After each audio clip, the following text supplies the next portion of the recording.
Have you ever wondered whether the culmination of a lifetime's spiritual effort could truly manifest in your final moment? Could the lucidity of that single, dying thought decide between eternal liberation and endless wandering through birth and death?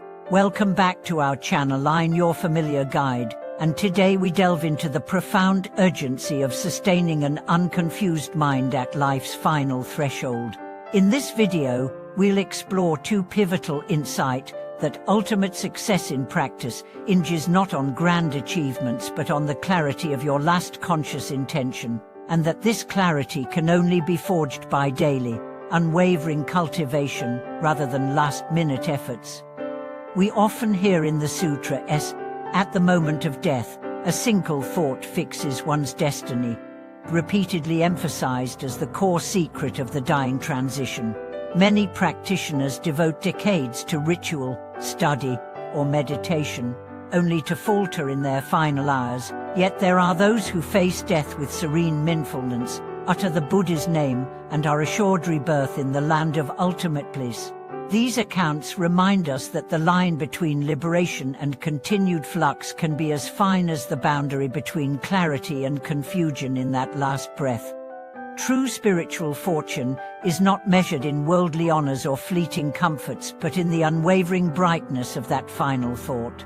As the teachings reveal, beings from all realms, even those entangled in the hells or hungry ghost realms, may be reborn in the pure land if the conditions are met. Yet those four words, conditions are met, conceal depths beyond surface simplicity. First, one's roots of virtue must be profound.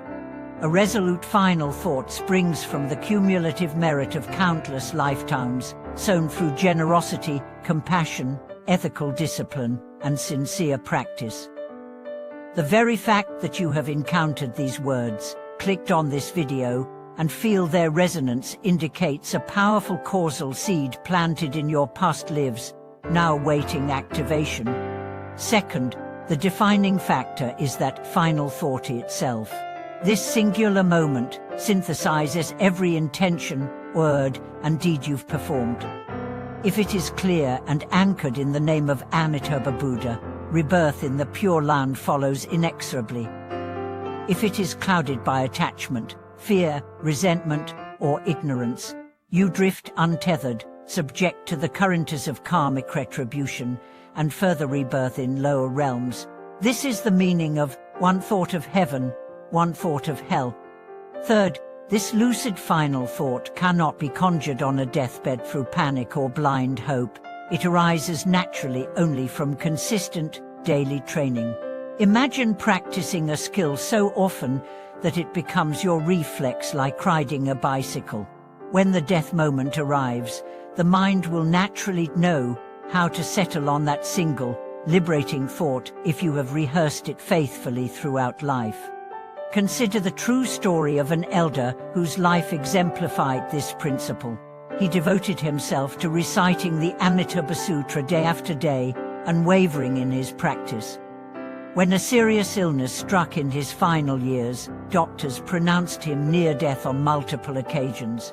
Yet in his last hours, he miraculously sat up, joined his palms, and with a serene smile, recited Amitabha Buddha, before passing away in peace. His family, stunned by his clarity and dignity, recognized that his entire practice had come to fruition in that single utterance. No worldly instructions remained, only that final, luminous thought.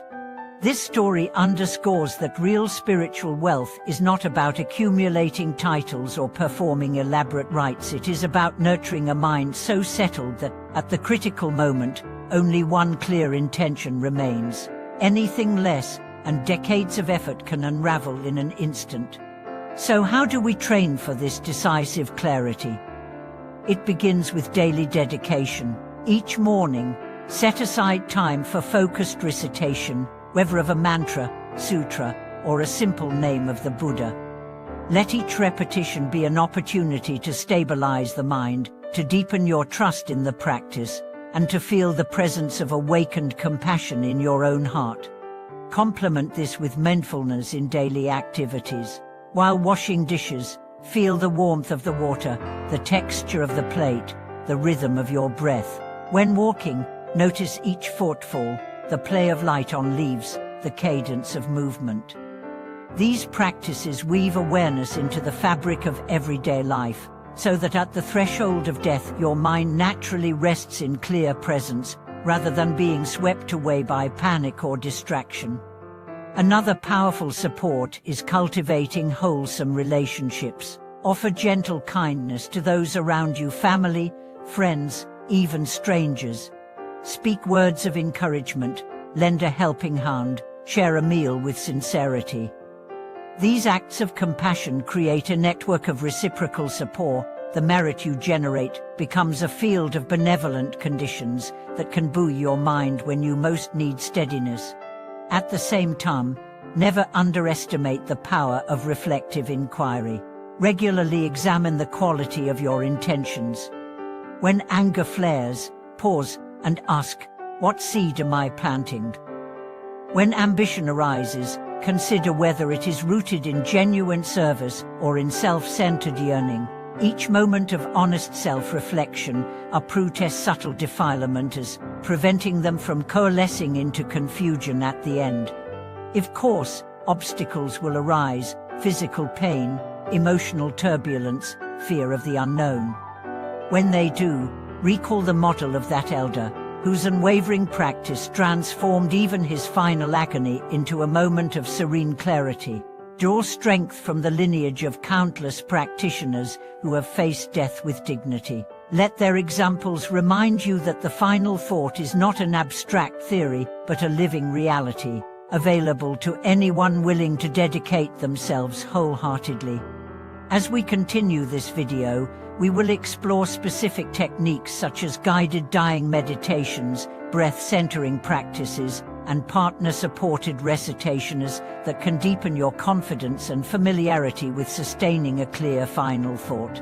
We will also hear from modern teachers who have guided many through the dying process, sharing practical insights on how to support loved ones and ourselves at life's ultimate transition.